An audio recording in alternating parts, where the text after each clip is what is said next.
Broadcasting. First for breaking news and the best live sport. This is BBC Radio 5 Live. From the People's Princess to the People's Phone-In, it's 9 o'clock. It's your call. Should Britain ban the veil? The Conservative MP Philip Hollowburn thinks so. His private member's bill outlawing burqas, niqabs and other face coverings, including balaclavas, is on the list of motions to be discussed in Parliament later today.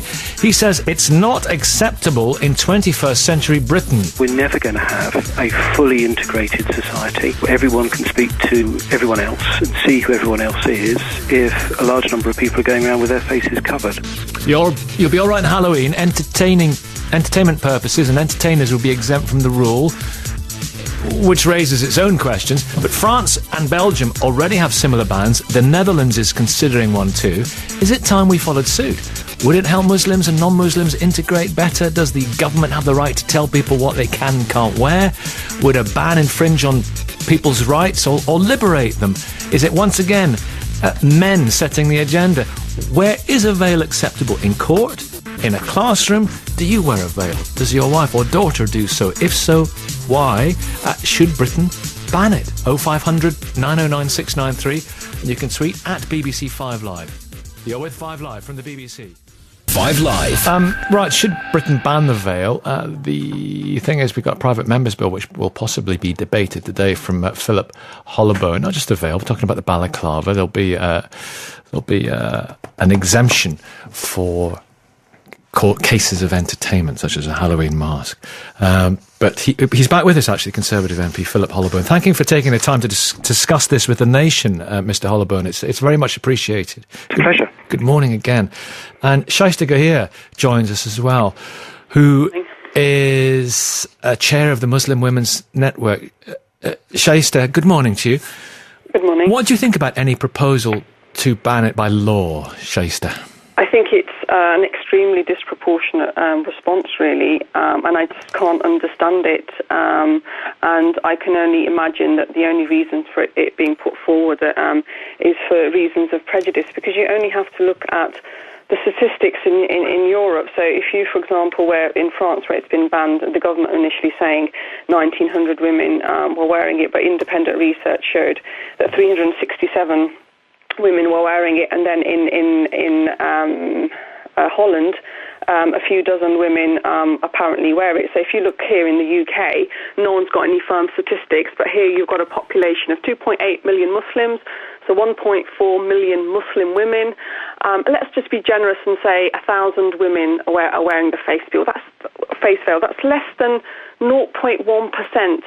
Now, by banning the face veil of 0.1% of Muslim women, how are you going to help the other 99.9% of women to integrate? So it's a very weak and ludicrous argument, I'm afraid. Do you like it? I personally don't agree with the face veil. I don't cover my head and I don't wear the face veil. However, as a women's rights activist, I would vigorously defend the right of women to decide what they would like to wear themselves, as long as it's their own choice.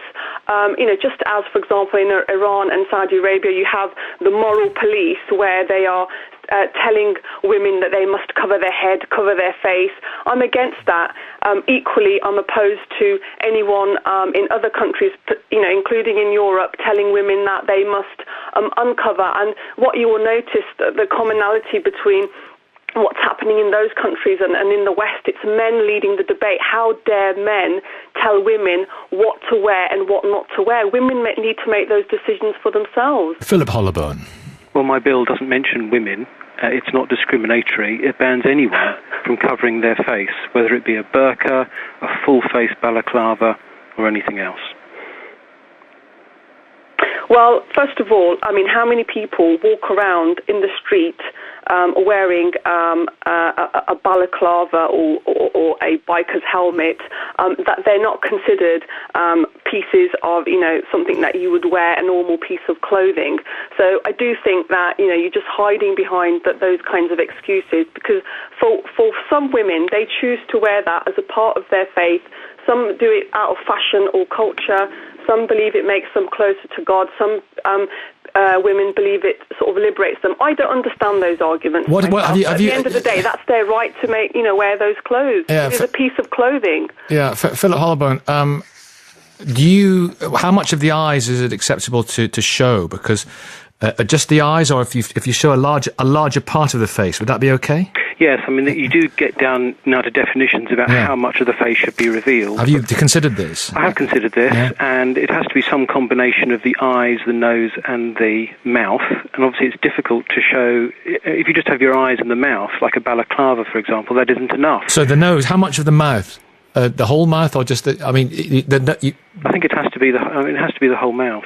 Right. But I think the point, Nicky, is our friend mentioned bikers' helmets.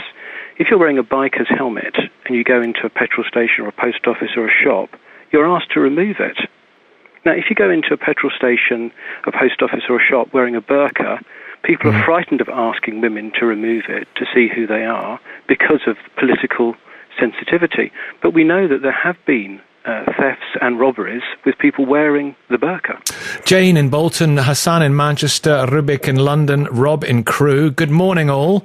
Very good morning to you this Friday. Jane, how are you this morning? I'm fine, absolutely fine. How would you like it if a man told you what to wear? Oh, I wouldn't like it at all. Well, why should we be telling these people that they shouldn't be able to wear, face veils? Well, mine is from a safety point of view, because I do a lot of driving around the Rochdale and Oldham areas, and there are quite a lot of ladies there who wear the burqa. And I've been cut up a few times at roundabouts and people switching lanes, and I don't think they can see. They don't have good all-round vision when all they've got is a slit eyes. And I really think maybe they're just bad drivers generally, but I've noticed on a number of occasions. So, and also people who cover their eyes, if they're proud of a cause that they're, this is on the balaclava front, if they're proud of a cause and proud of representing a particular issue, then why would they want to cover the face? The police need to be able to identify anyone who is potential troublemaker. So there are 2 points there, really. Okay, thank you. Rubik in London, good morning. Hi, good morning. On you go. I think your caller just said maybe bad driver. Those people probably are bad drivers. Anyway, that's not the point. What I want to make to the MP is it is wrong for him to say what they should. He used the word should wear a couple of times, and I think I have a problem with that. A man telling a woman what they should wear. I'm a Muslim person. I don't support wearing burqa. I'm never going to sort of say that my wife should wear it. She doesn't wear it, she's not going to wear it. But that's her choice. If people want to wear it, it's their choice. And I feel uncomfortable. I've got 2 young children. I feel uncomfortable walking them down the street when I see young girls wearing these cut-out shorts that showing their buttock region. Is he going to say that should be banned as well? What about, okay, let's put that to Philip Hollowburn. What about people who object to people who wear shorts showing, as Rubik puts it, the buttock region? Yes, I mean, I don't like that, but that's not the purpose of my bill. My bill is solely concentrated on people covering their faces, and the point about seeing someone's face is that it is automatically a way of just seeing who it is that you're speaking with and engaged with. So my bill doesn't prescribe the clothing that people can wear on other parts of their body. It just shows that you really should have your face uncovered so that you can play a full part in our society. Nicky, can I just make one more point? Yeah. It's not about the piece of clothing, and it's not about anything else. It is about what Muslim does. And your MP, I think one other listener said about that, it's dictatorship. It's just that your MP trying to tell the Muslims, that's the point, and the Muslims only, what they should and should not do. Well, that is simply untrue, because my bill doesn't mention the word Muslim or Islam you don't need to mention it anywhere. So you don't need to mention it. No, that's the underlying issue of it, that you're telling Muslims what they should and shouldn't do. My bill covers everyone, whether they're Muslim or not, whether they're male or female, and it simply makes the very common sense point that people should go around with their face so everyone can see who they are. Okay, let's hear from Rob in Crewe, then we'll hear from the Muslim commentator Mohammed Ansar, and Philip's still with us, and Aziz Shaista. Rob, good morning. Good morning, Nicky. Thanks for having me on. Thanks for calling us. What would you like to say? Well, the point I would like to make is I was on jury service about 20 years ago now. It was actually a civil case, a high court case, and we had quite a pompous judge at the beginning who introduced himself to the jury, basically saying he's one of the top 10 judges in the country and this, that and the other. But he basically said at the beginning, when he introduced himself, members of the jury, look at the eyes, look at the body language, look at the faces of the people giving evidence. Do you believe them? He said quite categorically, it is a very, very important part of the justice process. Do you believe the evidence these people are presenting to you by looking at their eyes, looking at their faces? Do they look shifty? So I do not believe you could do that if somebody is wearing a full face veil. Mohammed Ansar, Muslim commentator. Mo, good morning. Morning, Nicky. How do you react to Rob's text there? In all walks of life, we have to see the face. I think there's a fair argument for that. I think, disappointingly, I'm on the telephone, which means people can't see my face, and clearly I'm not integrating in a modern British society. I think we need to make a couple of things clear. First is, if you put in place a policy which indirectly discriminates, and I know Philip Holloway may have the best and noblest of intentions, but you cannot force people to integrate, you cannot bomb people into democracy or freedom. We cannot legislate what people wear. If you put in place a policy which says that you must wear a motorcycle helmet, and that meant if you weren't able to wear a motorcycle helmet, you couldn't wear a motorcycle, you discriminate against Sikh people. And so, of course, they have an exemption. If you put in place a policy that says, we don't believe you can integrate unless you're showing your face, which we know is quite an absurd statement in itself, you are absolutely indirectly discriminating against Muslims. And this is almost a British form of Talibanized thinking, which says we need to legislate on what you wear. Philip, you've been compared to the Taliban, Philip Holloway. Well, not for the first time. There might be something in it, Philip. You never know. I think the point is that most people will get this, is that when you go down the street and you see someone coming the other way, part of the British way of life is smile, wave, say hello, have a quick word. Imagine a society... Have you been to London recently? Yes. Even in London, people do communicate with people they might not necessarily be intimate with, but they might know just because they recognise who they are. If we have a society where people are covered from head to foot, so you can't see who the individual is, I think Britain would be a very... You know what? I'm a little bit... One second, Mo, in just a second I'll ask you a question as well. I'm not entirely comfortable with people whose face looks like a metal factory, Philip. Neither am I entirely comfortable with people whose face looks like an art gallery. But, you know what? Get on with it. Live your life. Well, whether you're comfortable or not, they have the right to have their face in that way. But my point is this, is that you can see their face. If you're wearing a burqa or a balaclava, you can't, and that's the big difference. And that's the big difference. Mohammed Ansar, what do you think of the niqab and the burqa? What's your view of it? Do you think? Personally, do you know what, Nicky? Personally, I'm not a huge fan of it. The niqab, the burqa, the full face veil is not particularly prescribed in Islam. I mean, it's not mandated in Islam. That the head scarf, the veil, the khimar, also known as the hijab, certainly is. I'm not a huge fan of it, but I am. So hang on, well, that's interesting. Right. Now, so the headscarf. If you're a Muslim woman, you have to wear a headscarf. Well, that's your interpretation. There are lots of different interpretations, absolutely, and there'll be scholars who say it isn't, there are scholars who say it is. However, all the schools of thought are on a consensus on the issue. But this isn't really about the headscarf, this is about the full face veil. And I'm not a massive fan of it, however, I am a fan of liberal freedoms, and I think if people want to wear that, we should allow it. And I think one thing that Philip actually isn't perhaps recognising is that also part of living in British society is about balancing rights and freedoms and democratic freedoms as well. And actually, if a woman says, I insist on wearing this, it's part of my religious identity, my cultural identity, it's part of my modesty, and she insists on wearing it, by banning it, you are pushing those people to the margins of society. You are saying, you must stay at home, you will not be allowed to integrate, you will not be allowed to be included in society. So in fact, your proposal is a retrograde step, it's regressive. If you want integration, as has been shown in France, this is going to produce the absolute opposite.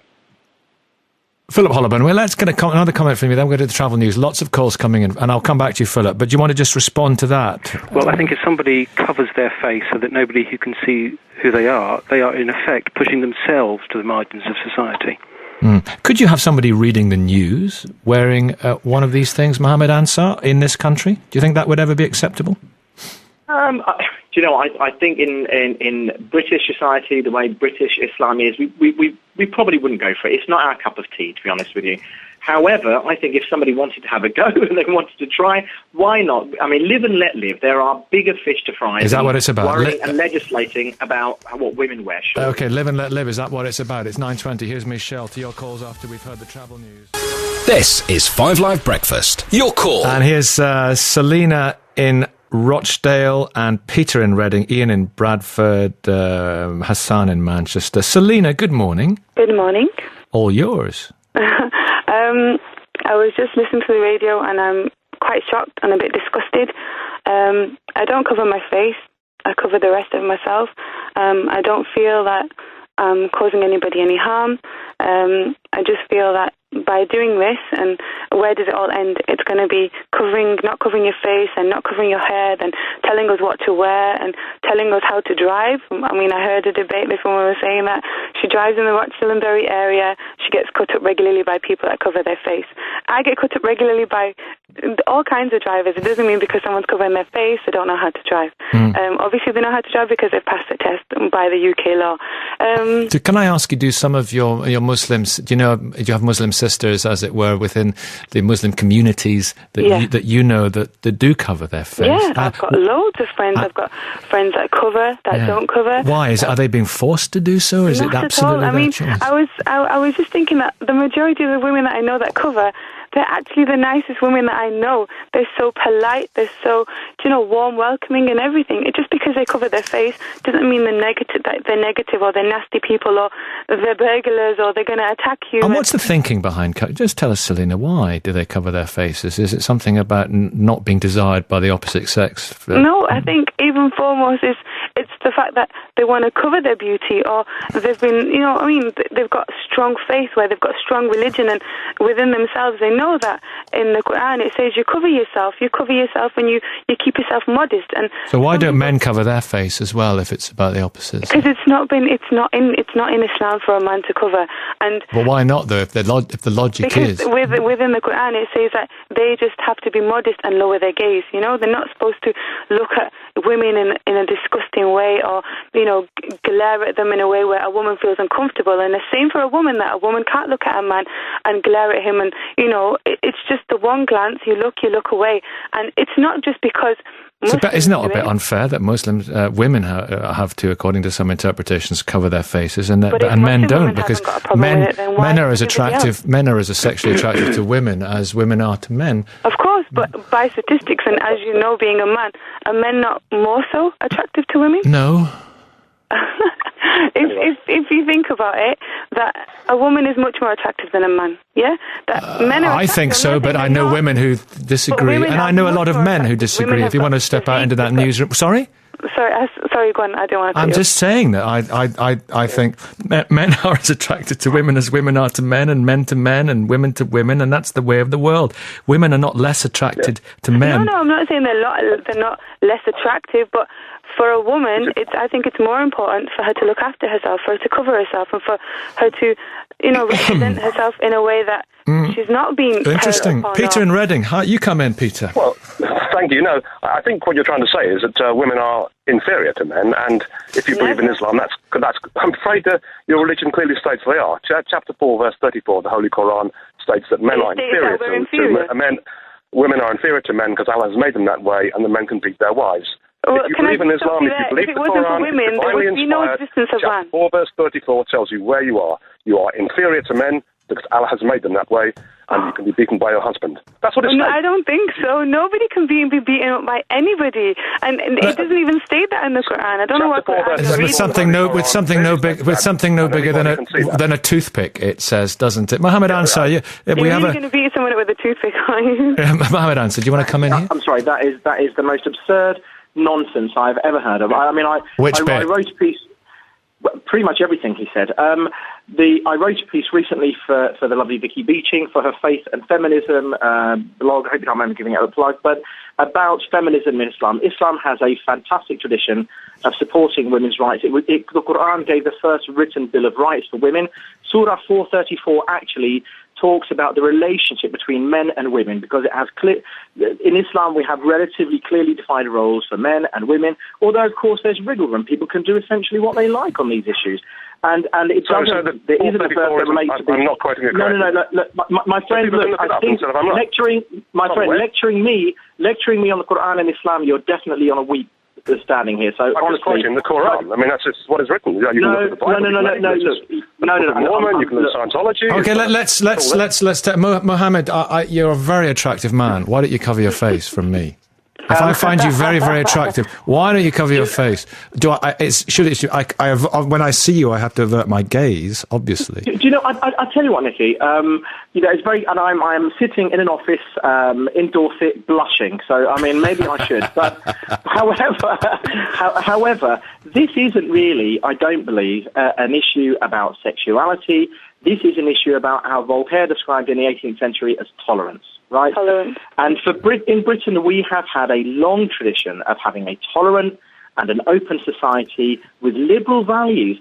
And if somebody defines their own sexuality, their own way of life, their own religion in a certain way, then guess what? We've allowed them to exist. And Philip Hollowbone is desperately wrong if he believes that the faux British tradition is completely made up of stopping in the street, nodding, saying hello, smiling and having a chat. It's somehow diminished by the right of people to live free. Philip Hollowbone. Well, when I went down Bow High Street and saw lots of women wearing full-face burqas, I didn't see... You mean a paper bag?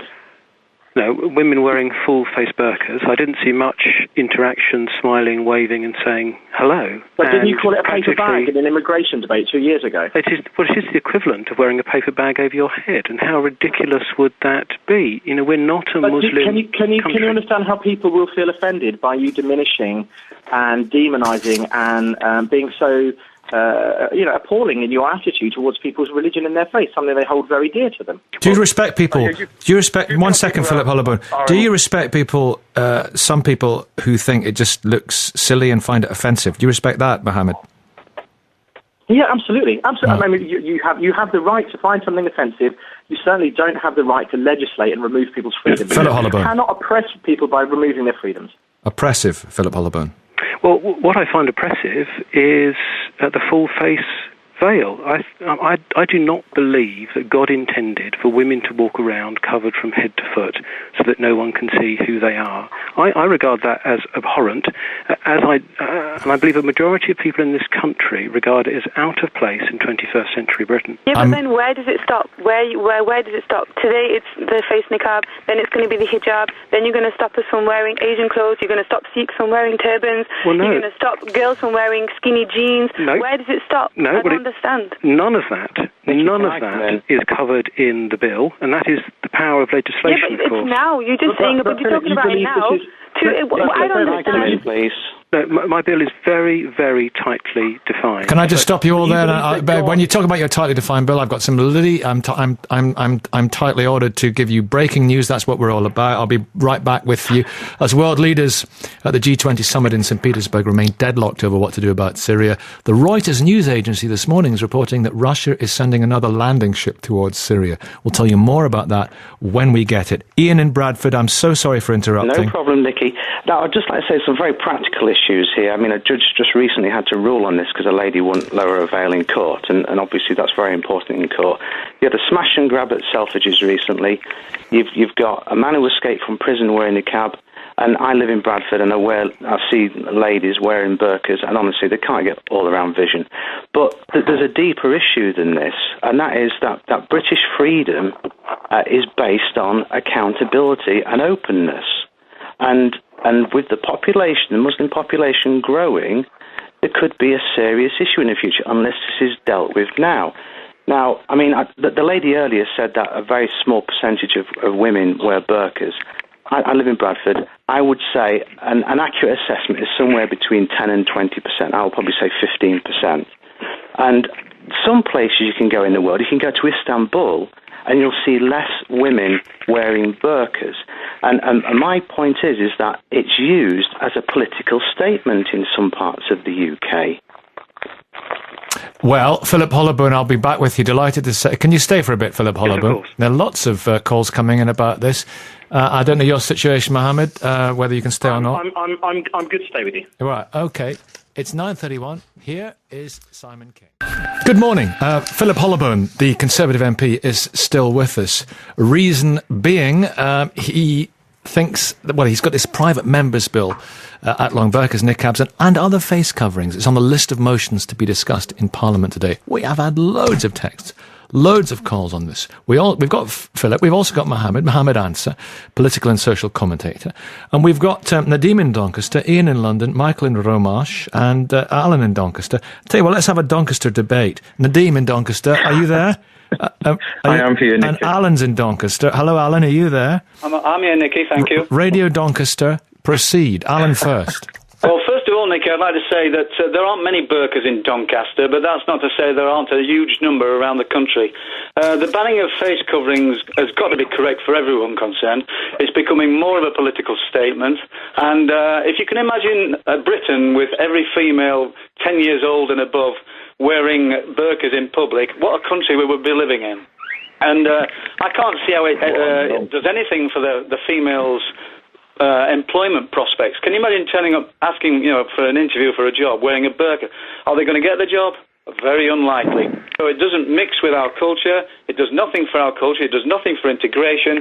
In fact, it radicalises the certain elements of our society. Nadeem. Nicky, just to make quick 3 points. The first thing I'd say is that we live in a multicultural, multi-faith society. The second point I'd make, today, just listening to the show, and including, if you like, the to the call-in. I mean, we've heard some very emotive language. So, for example, common courtesy, disrespect. So all of that type of language really actually plays to a particular section of society. The third point I would make is I would like to think that we actually live in a country where we actually have quite mature politics.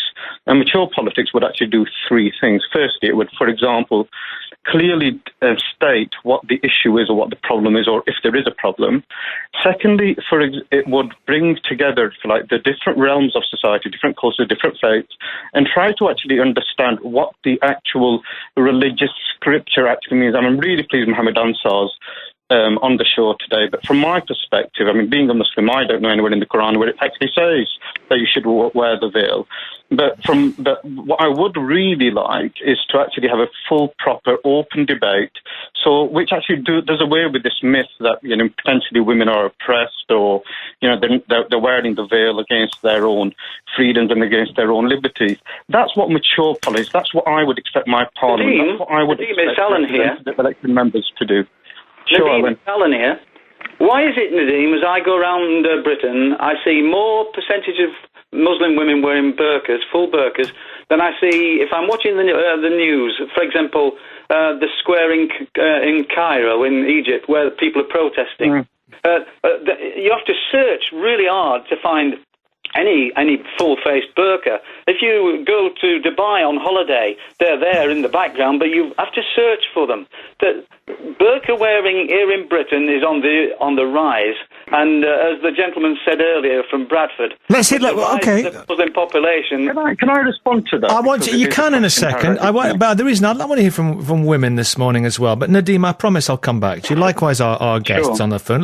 Lila, is it in the London area? Hello. Hello. Yes. It's great to hear women's voices on this. I think it's so important because the whole debate seems to be dictated by men. Lila, what would you like to say? Well, I think you make a very relevant point there that men commenting on women's clothes isn't something that we really want to hear. I'm a British revert to Islam. I've been a Muslim for 13 years, and for 10 of those years I wore niqab. I mean, you're calling it in your programme burqa. I don't think many women in the UK wear burqa. They wear a face veil, which is we call niqab. What's the burqa? Is that the full... That's as you would see the women in Afghanistan wearing, which covers from their head right down to their waist or lower than that. You see quite a lot in the place to see it is the Cromwell Road going to the big private hospital in London where you live. But anyway, go on. Okay, so I was wearing the niqab for 10 years, and I had actually little problem with that. As everyone knows, London is very multicultural. Of course, there was a few incidents, but nothing major, and I was quite secure and happy wearing it. However, about 2 years ago, I remarried, and my present husband became uncomfortable with me wearing it outside. He felt that he was getting all of the evil eye, all of the nasty looks, as if he's the one that's suppressing me, making me wear it. And after about 6 months, I decided, for his sake, to take it off. And I believe that in itself is a kind of an oppression on how I wish to express myself and the clothes that I want to wear. Because as a British woman, primarily, I believe that this country has freedom of expression, and that women should be free to wear almost what they wish. You see, or free to not wear anything. Yeah, exactly. So what incidents? If I go and buy myself a female niqab or burqa to walk down the streets of Doncaster tomorrow, will the people around me accept me for what I'm wearing because I want to wear it? Will the police stop me and demand I take it off? In fact, do they have the powers to do so? As a man, if I want to wear a balaclava and walk down Doncaster Street, am I accepted? Is that acceptable? Lila? I have no idea, because I don't know any men that want to do that. And I guess that if you have a basis in your religious belief that you want to do something, then surely you have the right in this country to express yourself. What kind of incidents, if I may? What kind of incidents, if I may ask you, were you subjected to when you did wear the full veil? Well, occasionally, you just get silly comments, don't you? Sort of, go back to your country kind of thing, which you just brush off. I mean, people are not terribly aggressive. I didn't find so anyway. The worst incident I actually had when I was wearing it was outside the French embassy at a protest when France made it illegal, and the EDL came along and stormed violently into our protest and ended up fighting there. And I did say to one of them, as he was pinned on the floor and being handcuffed by a police officer, I said, "Did you think you were going to liberate us when you came here?" I think what people need to do is interact with women wearing, once you interact or know somebody who wears niqab and realise that behind the face veil this is a normal human being with a mind and who's able to express themselves, then you get over that initial barrier that you might have. But unfortunately, the media has obviously stirred this minor issue of a very, very small number of Muslim women wishing to wear this up into a big political issue where they're even, this Nicky is presenting this as a case to the House of Commons. I really think this country has more important things to deal with. Philip Hollowborn, how is significant an issue is this in British cultural life? Yes, of course, there are far more important issues for Parliament to discuss, but it's a private member's bill Friday, and it's a legitimate subject to raise. It is a concern for many people, and it's a growing issue. As we've heard from several callers, the number of women wearing burqas seems to be going up year on year, but we also have a growing problem. Seems to be. Absolutely. But the evidence why shouldn't they? And why shouldn't they? Because the people who are wearing burqas don't want a job, they don't want to work. We're never going to have a fully integrated society if people go around covering their faces. And we're also seeing a growing number of protesters in demonstrations wearing the balaclava. And if they're proud of what they're standing up for, then they should have the guts to show their face. If you, as you say, I would imagine you're referring to the EDL who have taken up wearing balaclavas. Why do women have to lose their right to wear the niqab because the EDL are wearing balaclavas? That just doesn't make sense, does it? Well, my bill applies to men and to women, and it prescribes anyone from covering their face. But you have an exemption for Halloween masks and entertainment purposes. Yep, there are exemptions for health and safety, sporting activity. Well, what about those Japanese tourists who have those anti-pollution masks? That you see? Are they exempt? That would be exempt under 3c for reasons of health or safety. Right, got you. If Muslim women wear it as a religious item, but the EDL wear it as a political protest to say we want to then why do people say that in Islam this is a political statement to wear the niqab. It isn't. It's a religious issue. Let's bury this myth. The EDL is a political statement. Yes. Let's bury this myth once and for all. Wearing the full face burqa or the niqab is not a religious requirement. Nobody's saying it's a religious requirement. However, it is something that we're allowed to do. Nobody. The issue is not whether it's compulsory or not. I mean, presumably... It's certainly an expression of faith and identity. I think there's no question about that. Yeah, it's an expression of faith.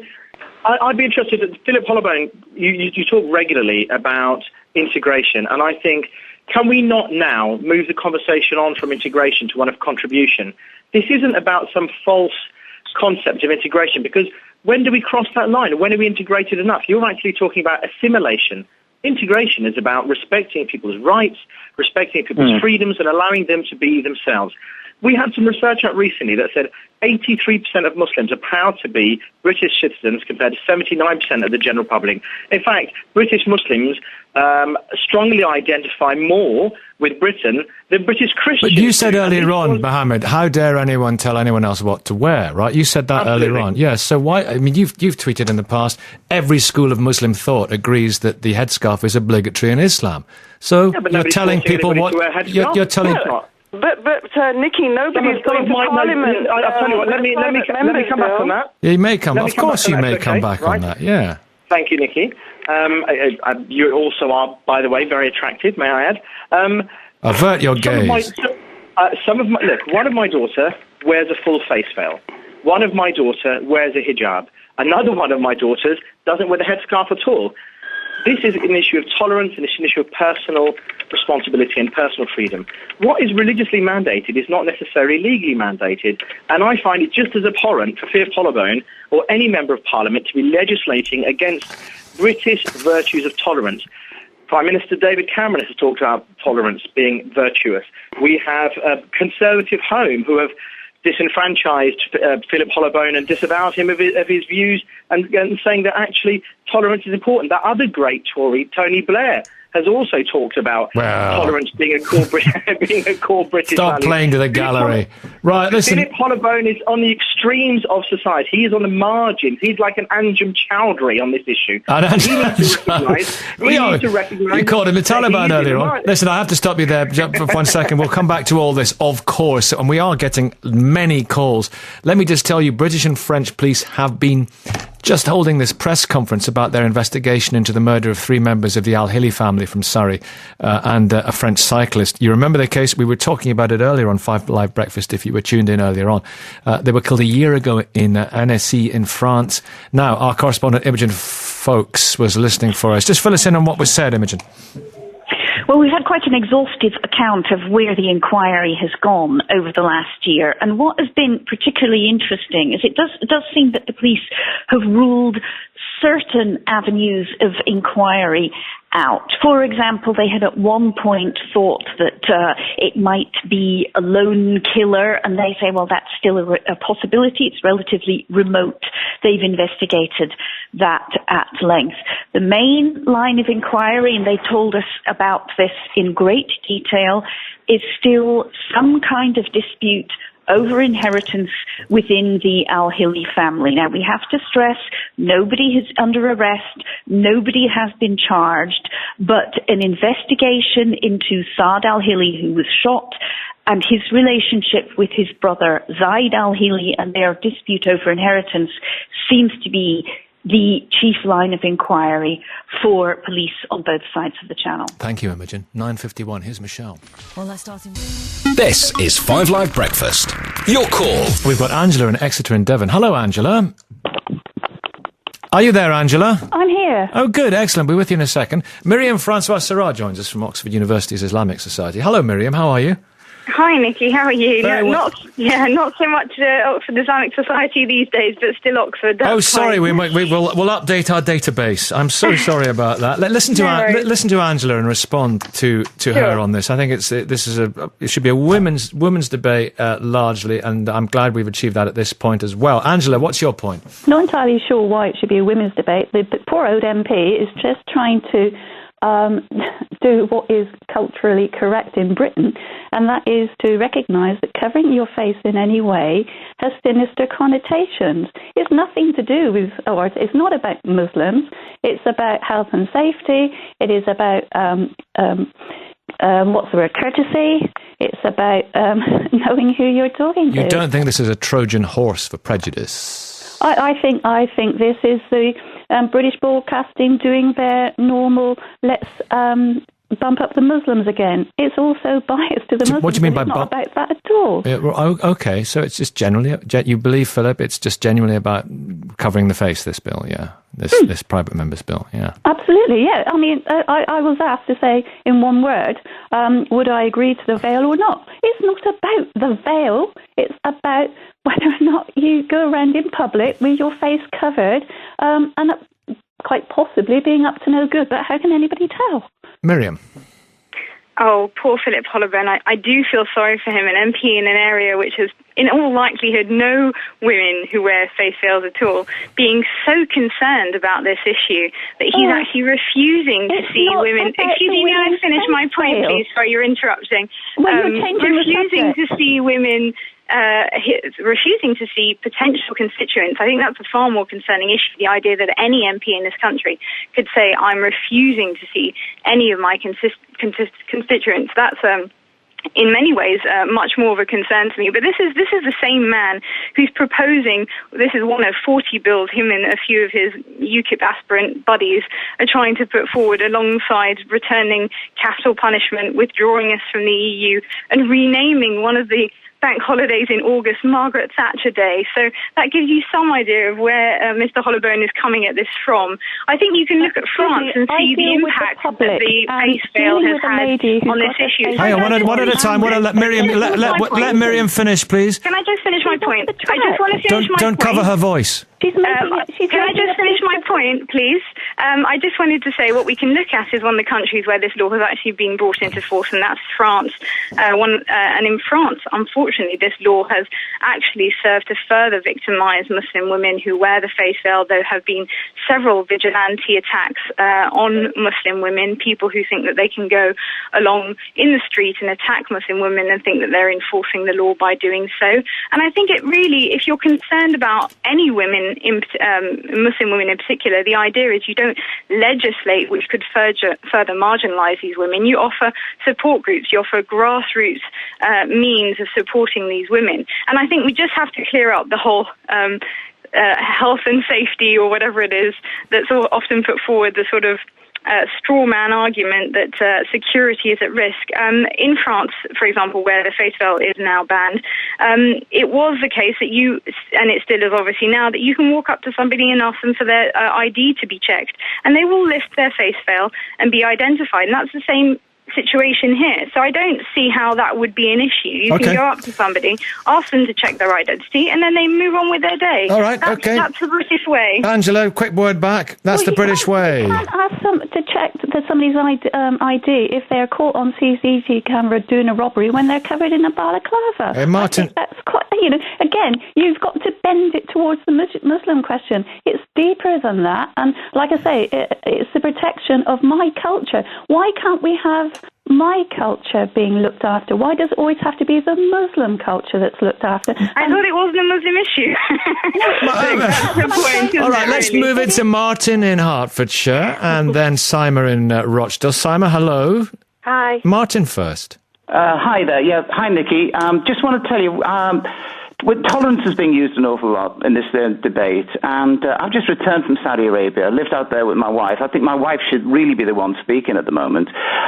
We had to adapt immediately to the Saudi regulations. We accepted that. We were actually foreigners, so she had to wear a veil, and she had to wear, well, not a veil, she had to cover her hair, and she had to wear an abaya. We never actually demonstrated against that. Not only that, we're Christians. We weren't allowed to bring in any rosary beads. We weren't allowed to practice our faith in any shape or form. Now, there's tolerance for you. The very very home of the Muslim faith, actually doesn't allow any other form of religion to be practiced. But to get back to the point, we actually went along with the culture of that particular country. We accepted it, we got on with it. And I just wondered, when Muslims arrive here and they want to change ours, I say, well, hold on. In Saudi Arabia, we weren't allowed to change yours. Can I just come back on that, Nicky, if that's okay? I want to leave time for Sima, and we've only got a minute and a half, Miriam, if you'll allow me. Sima in Rochdale. Hi. I'd just like to say to the gentleman that, saying that obviously when we come here that we're wanting the laws to be changed. We're not asking the laws to be changed. All we're saying is that every person, every human being has a right to live the way they want to. And if England or Great Britain or any country offers that liberation and offers the liberty and offers the freedom, then there shouldn't be a problem with anybody dressing the way that they want to. Well, can I suggest an idea that what you try and do is try and encourage some form of liberalism in the home of your very religion? Well, you're assuming that Saudi Arabia represents Muslim views and also that Muslims approve of what Saudi Arabia is doing. I think it's outrageous that you can't practice your religion in Saudi Arabia. It certainly doesn't represent my views as a Muslim. And can I just point out that not all Muslims are foreigners, so this idea that they're coming over here is somewhat problematic. These are your fellow citizens. They have a right, as do you, to express their perspective on what ought to be British culture, and to refer to them as these outsiders coming over here is inherently problematic. Listen, I wish you all a very, very good weekend. Thank you for taking part this morning. Thank you, Mo and Miriam and Philip, our MP, and Martin there and Sima. It's appreciated. It's been very busy. We've had hundreds of texts on this, many, many calls on this, as ever. That's it from me. Victoria is coming next with what promises to be, as usual, a brilliant programme.